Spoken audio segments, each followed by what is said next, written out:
I'm starving. I've got 20 minutes till my next class. Vending machine it is. Wait, is this a good idea? What if it only takes cards? What if I don't have cash? What if I have too much cash? Oh no.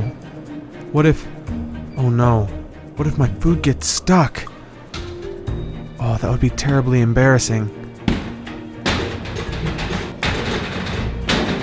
I'd have to give it the good old up yours tactic. That's not gonna work either. You know what? What am I worried about? I got this.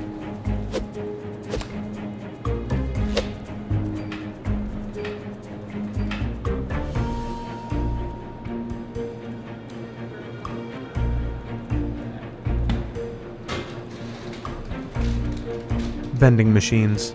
Just don't make it difficult.